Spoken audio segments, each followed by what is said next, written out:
Hello, everybody who has joined us here for this live discussion of voting today. And we are waiting a few minutes here to see if we have some more people join. So just please stay with us. Okay, I think we will go ahead and get started. Thank you for joining. This is Representative Buddy Wheatley. And today our topic on our live face streaming here will be about the election and voting and really everything about it. I hope this to be a free-flowing discussion of everything to do with this year's elections, and boy, are they different. So we want to do that. We want to be sure that we cover a lot of ground, and we just welcome your comments and questions at any time during this. I think that I'll be able to capture them here as they come up on my screen, but we shall see. And if there's a problem with that, please feel free to contact me any way that you can. But I hope to be able to have a discussion going on here. Now, a little bit about the format today. Again, the topics will be about election and voting. There are a lot of numbers, a lot of deadlines we'll be talking about today. If you want to pepper in questions literally anytime, feel free to do that. You will have to type them into the chat area, I believe it is. And this is a little bit new for me, but haven't done many Zoom meetings, as I'm sure lots of us have. It should be pretty easy to pick up. Okay, we will attempt to be as factual as possible to give out as much information and as accurate information as possible. And I won't go out and give you any information that I don't know to be correct. But if there is something, a question or something that even comes up as I'm talking, that I don't have the exact information that's pertinent to the discussion, I will find it and will later post it or make sure that you are aware of it. We have a lot of resources at our fingertips, but there is so much election, so many different things going on with this year's elections that there's a lot to comprehend here, and some of it can be confusing. And your state legislator is confused at times, but I think I've got a pretty good handle on things. I really want to thank Kenton County Clerk Gabriel Summey and Secretary of State Michael Adams for their work, the hard work that goes into bringing about our elections, bringing about the voting process that we have. I think many of you, and I'm certainly aware that the state legislator, the General Assembly gave the ability for the Secretary of State and the Governor to come to an agreement about changing our voting rules for this primary election season and this general election season. And of course, that did happen. Thankfully, the primary and the general election, it was a bipartisan agreement with Governor Beshear and Secretary Adams, and much credit is given to the compromise that was produced and what many hope to become, as I do, a model going forward. So we'll have a little bit more on that later. Okay, and some of the topics that we plan to cover today.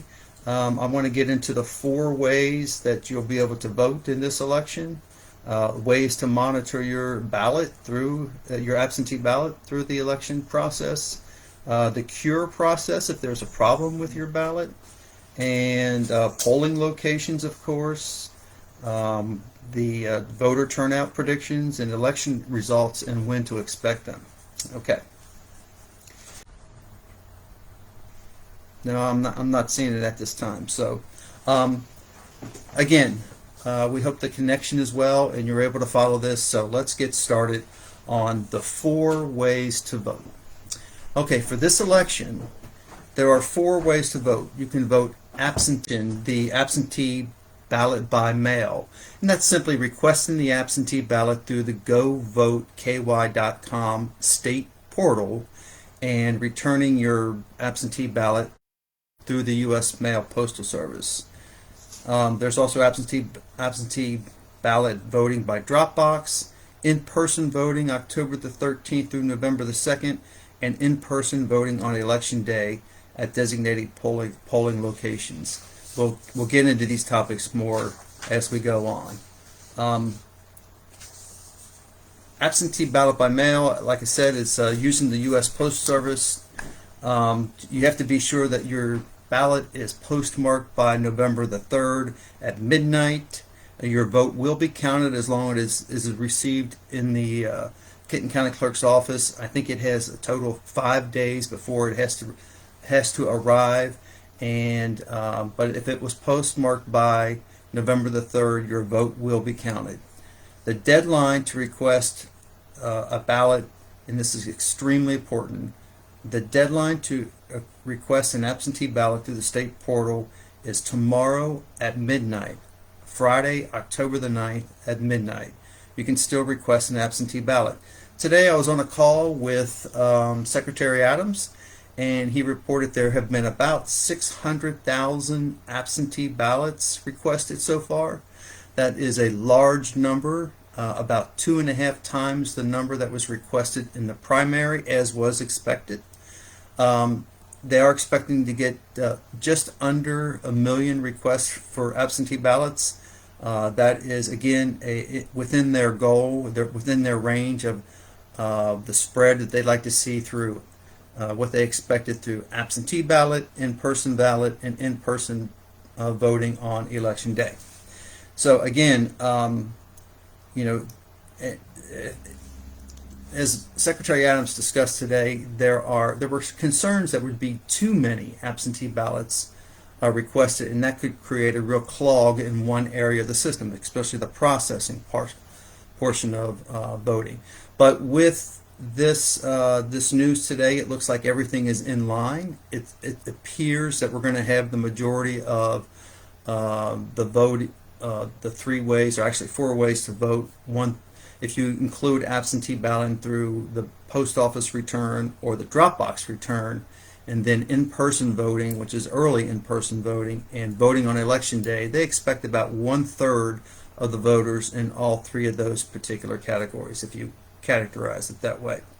Okay, so let's talk about absentee balloting, where you drop your ballots off at drop box locations. These are new. It was first tried in the primary, and it went very well. It was recognized that this is the system went very well during the process for the primary, so much so that they were very interested in exploring it greater for this election, for the general election. And as they did that, they actually have increased the number that they had originally had planned to have as drop boxes. So currently there are going to be 3 locations with multiple drop boxes in Kenton County. Now, this discussion might center more on the northern part of Kenton County, because that, frankly, is where almost all of the 65th district is in the northern portions of the county. But recognizing that we are one county and that there's a county voting system, that it works for all 120 counties. Another important thing to recognize about voting in Kentucky: Kentucky is a very decentralized voting system. It's not run like Indiana and Ohio. It's not run through a state system that it all goes to there. Our 120 county clerks do a great job of running our elections. Decentralizing the elections makes them more secure and much more difficult to hack. So we are in good shape that way. So back to the drop box locations. Kenton County Clerk Gabriel Summy just told me yesterday that they may be adding additional drop boxes, but currently there are 3 locations that you can drop your absentee ballot, of course, after you've carefully filled it out and you've made a plan of where you want to go. So the 3 locations are the Kenton County Government Center at 1840 Simon Kenton Way. This is the old Bavarian Brewing building right here in Covington. It is the old building now has a new adjoining building accompanying it, and it is if you get the opportunity to go to my YouTube page, you'll see exactly where the drop box is. There's 2 of them there. There's one on the inside and one on the outside. So as you approach the building and approach the doors, it's on the left. A little bit confusing there. You have to be careful not to drop it. There's 2 drop boxes there. One is for the sheriff's department's documents that if you want to drop them there, and the one next to it is the voting documents for the county clerk's office. And it's pretty distinctive. It shouldn't be any problem. Just be careful when you get there. There are two boxes there on the outside. They're secure boxes. They're monitored 24 hours a day, and they're available as you know to drop your ballots there, all the way up until November the 3rd. And you will have your vote counted that way, and you'll be able to track your vote. And we'll talk about that a little bit more about that in a minute. So there are additional places in the county. I'm sorry, I wanted to go then to the second place at the Kenton County Government Center, where there is a drop box on the inside in the main Kenton County Clerk's office. So two locations at the Kenton County Government Center at 1840 Simon Kenton Way. They the inside drop box is available during working hours there, which is from 7:30 a.m. in the morning, Monday through Friday, 7:30 a.m. to 4 p.m. Okay, so there are drop boxes in the southern portion of the county at the historic Kenton County Courthouse in Independence. That's 5272 Madison Pike. There is an inside location and an outside location at that at our Kenton County Historic Courthouse. It's important to recognize there's construction going on there. The inside drop box is in the sheriff's office, the only office that's available out there at this time, and I believe those hours are also 7:30 to 4 p.m. But there is a secure, monitored outside box in the rear of the courthouse that you can drop your absentee ballot in. Okay, so the third location that you'll be able to drop absentee ballots in, a third location of a drop box, is not there yet, but beginning October the 13th at the Independence Senior Center at 2001 Jack Woods Drive in Independence. This is pretty close to the city building. You will be able to you'll be able to drop your absentee ballot in that drop box. Also, I believe that's going to be an outside drop box available 24 hours a day and secure. Okay, one thing very interesting about this your ability, or if you use absentee balloting this year, you'll be able to monitor through a scan and processing system exactly where your ballot is. If you go to the portal, and that is govoteky.com, and if you put in your information, I think they want your name, your birth date are the two important things. I think they might ask for the last four of your social security number, and you can see where your ballot is at. First of all, you can see if it's been accepted at all, and then processed, and then all the way through the process to see if it's ready to be counted. Okay, as I said, ballots that come through the drop boxes are brought into the county clerk's office, and they're processed, but they're not quite counted yet. They're prepared for counting, but all the counting will actually happen on election day. And those totals, they expect to be able to come up with those totals very quickly on election day, so it looks like some reporting is going to be available. A lot of reporting will be available election night, and I think we'll all like that. I'm going to see if I can check on any questions. Okay, I do see a couple people in here, and hopefully you are bearing with me with the signal going in and out. And again, if anything comes up you feel like needs repeating, I will do that. And again, this information is pretty specific to the 65th district, which is the district that I represent. And let's continue our discussion about the absentee ballots. Another important thing that's happening this fall, and this is different than what happened in the primary election, is that you'll be able to cure your ballot if there's a problem. So when the absentee ballots are dropped in drop boxes, or they're brought into the Kenton County Clerk's office, and they go through the discovery process of what exactly was dropped off, and if there's any issue, and nearly 99% of the issues during the primary had to do with signatures, whether they were not there, not in the proper place.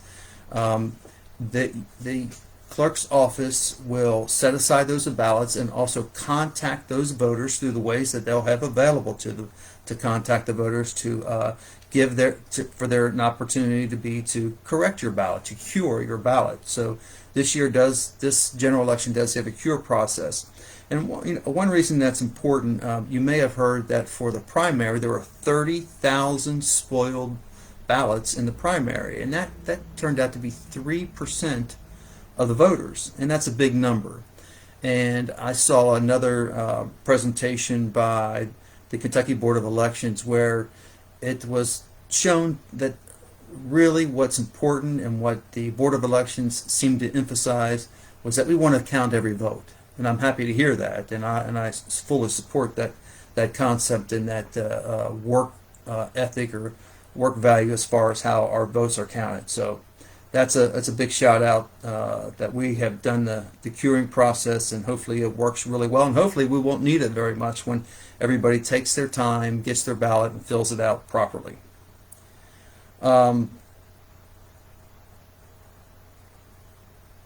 There are additional regulations related to the curing process, not all that I'm familiar with, but just know that everything is going to be done to try to cure a ballot that has some kind of issue, and they want to make sure every vote counts. Okay, we're going to move on to how we're going to do in-person voting here in just a minute, but I want to be clear about this distinction. There is absentee ballot voting. You can send through the mail, or you can drop it in a drop box, and then we're going to go to these two ways of in-person voting.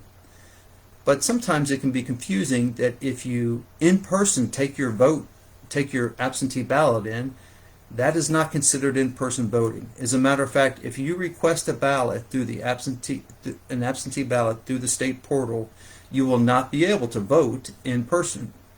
So voting in person, early in person, is the next thing we're going to go through. Okay, early in-person voting is available at two sites in Kenton County starting October the 13th and all the way through November the 2nd. That is early in-person voting, October the 13th through November the 2nd, and that includes 3 Saturdays. So the weekday days or times that early voting is available will be 7:30 to 4 p.m. Monday through Friday, though October the 13th is a Tuesday, but Monday through Friday, 7:30 to 4 p.m. And on Saturdays at the two locations, there will be Saturday early in-person voting from 7:30 a.m. to 2 p.m. 3 Saturdays, October the 17th, 24th, and 31st are available days to vote. So, early in-person voting. Who can vote during those times and at those places? And again, I want to be clear about the two places. One is at the Kenton County Government Center in Covington. We had just been talking about 1840 Simon Kenton Way, the old Bavarian Brewing Building, which is now the Kenton County Government Center. And the second location is the Independence Senior Center at 2001 Jack Woods Drive in Independence. At both locations, any registered voter in Kenton County can vote there from October the 13th up to November the 2nd, the day before the election. So whether you regularly vote anywhere in Kenton County and doesn't have to deal with Covington or Independence, if you're from Edgewood or Fort Mitchell or out in the rural part of the county, you can vote early in person at either one of those locations. And that's an extremely popular and important way, I think, to vote. I think that's the way my wife and I are going to vote, and we look forward to doing that, and maybe we'll shoot a little video and you'll be able to see what it's like to do early in-person voting. So early in-person voting is just like we usually vote on election day. You'll need your proper ID when you go to vote, and again, proper ID, and I'm going to go through some of these things that are available, what we call the ways that the the IDs that are accepted for you to be able to vote. And the most common, of course, is a driver's license. You'll need to show a voter ID or be known personally by a precinct election officer to vote. Acceptable forms of ID include a driver's license, a military ID, a college ID, a Kentucky government ID. If you can't get a photo ID, you may be able to sign a reasonable impediment declaration and present one of the following non-photo IDs, like a Social Security card, any ID issued by the county or the state and approved by the State Board of Elections that shows your name, any ID card with the voter's photograph and name, any food stamp ID card, electronic benefit transfer card, or supplemental nutrition assistance card issued by Kentucky that shows the voter's name, or a credit or debit card that shows your name. Now, if you can't provide any ID, you're still able to fill out a provisional ballot. And there are lots of rules related to provisional ballots. We're not going to go into that, but there's the opportunity, even if you don't have an ID. So, something Secretary Adams said today, and it's true, and we're hoping to change this in the next few General Assembly sessions. But the Kentucky's election laws really date back to the 19th century when Kentucky was more of an agrarian society. So the days of voting for 12 hours on one day may be changing, and I fully support that and look forward to that. Change is difficult in the General Assembly. We do have to pass the laws that permit that, and our Constitution limits certain changes. So there may even be constitutional amendments that we might see if the voters are interested in these expanded voting and access times to the ballot. Okay, so then there is the traditional traditional election day voting, in-person election day voting. You might say that's the way we always do it. Let's just do it that way that day, and you'll be done. But it's important to know we don't have as many polling locations as we do in our typical elections. There are fewer polling locations, though the polling locations that are available to the 65th district, I can go through those here in just a minute. They will be available. They will be available for 12 hours that day, 6 a.m. to 6 p.m. But there is also one voting supercenter open from 6 a.m. to 6 p.m. on election day, and that is also a part of the rules that were agreed to by the Secretary of State and the governor, that every county had to have at least one supercenter. Now, some people might think, well, Kenton County, the third largest county, would have multiple supercenters. There's some real issues with having too many of those, and what I believe our county clerk was really interested in was having as many polling sites available as we're going to have. And Kenton County has 20 plus polling sites, which is, if you're following the news, that's many more than even Fayette or Jefferson County has. So with that, let's talk about our polling locations. The Super Center, where anyone can vote, anybody who's a registered voter in Kenton County, it's got to be a Kenton County registered voter, you can go to the Kenton County Government Center at 1840 Simon Kenton Way, the center we've been talking about a few times today, and you can vote there 6 a.m. to 6 p.m. on Election Day. That is the Kenton County Super Center.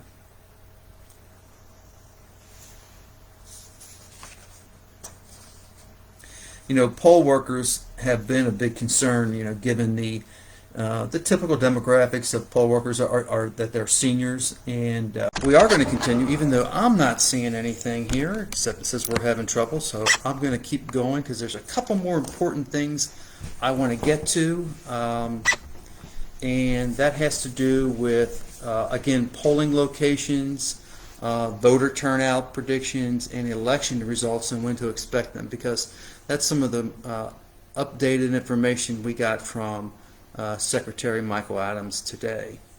So again, I was talking about polling locations for the 65th district. There are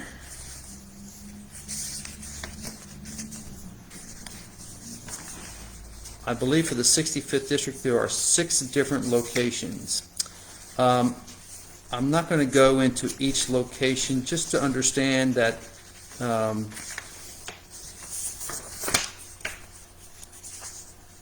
they include, and in my shuffle of documents, they aren't here. Here we go. Sorry.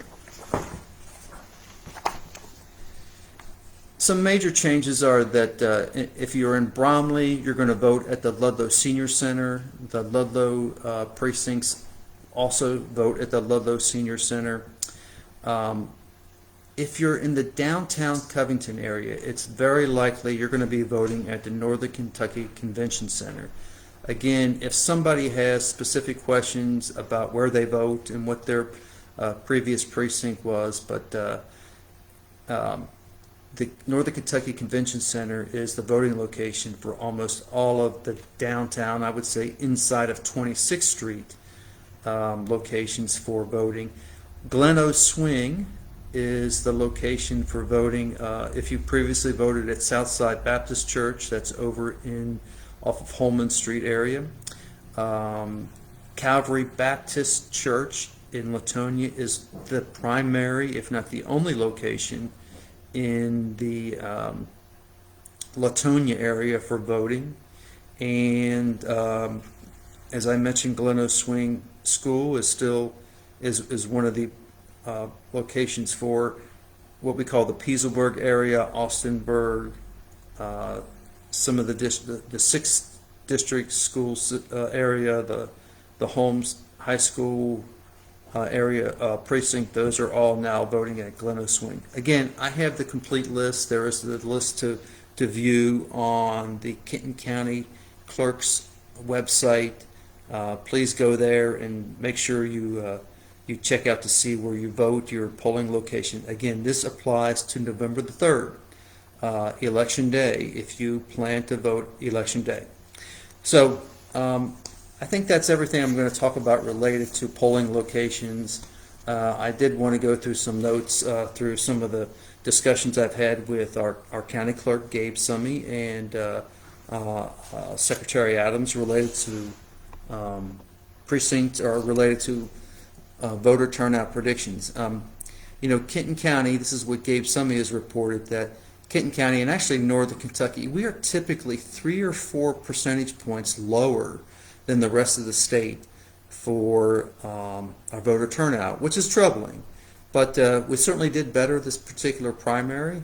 We hope to increase that with voter knowledge, greater coverage, getting the word out.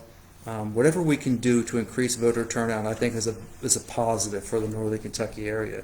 So please, we're past the deadline of registering to vote, but with all these different ways that we can vote now, early in-person voting, absentee ballot access, again available until tomorrow at midnight.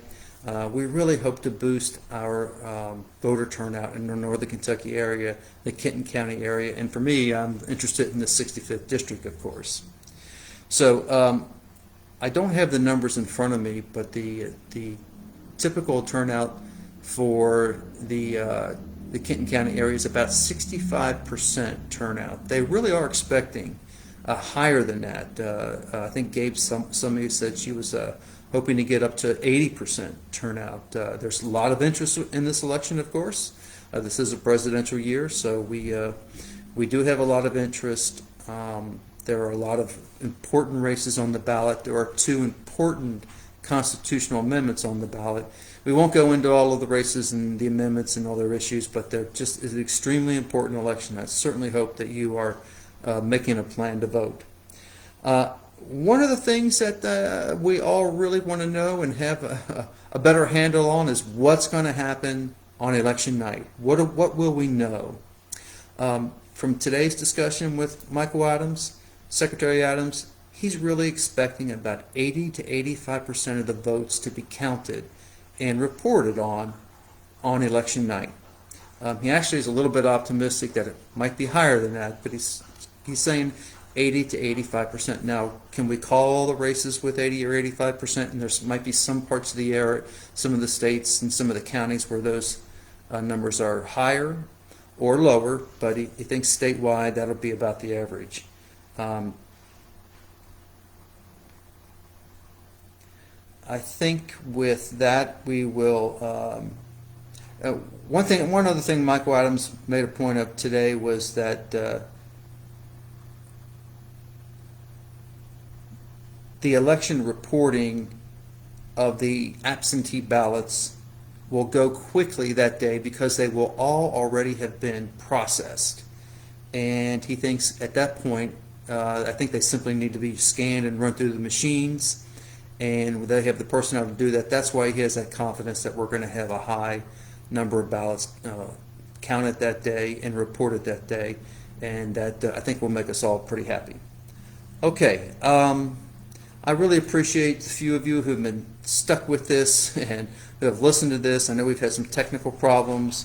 In closing, I want to, hopefully give you an opportunity to say, look, this is a very important election. We all need to make a plan to vote, whether you request an absentee ballot, whether you plan to vote in person early, or whether you plan to vote on election day. Things are different this election, and you need to educate yourself so you know exactly how you're going to do that, and the best way to do that is to make a plan. With an engaged electorate who really understands the voting process, my confidence is high, and everybody's confidence should be high in the system. We have a very secure system. We will make sure every vote is counted, and I hope this town hall, this discussion helped a little bit today. I'm not seeing any more questions over here in our chat area, and I'll give it just a minute here as I'm getting ready to wrap up, but I really want to tell you that it's been great discussion discussing this. I do again apologize for the connection problems. It sounds like it was more on my end than it was on anybody else's end. So I'm not seeing myself on the screen, but hopefully you are, and hopefully this is recorded as it should be, and it'll be available for others to see at some time. Well, it looks like it is time to sign off. Again, I want to thank you, and I look forward to this election, getting the results election night, and having democracy work as well as it works when everybody votes. Thank you all. Have a good one.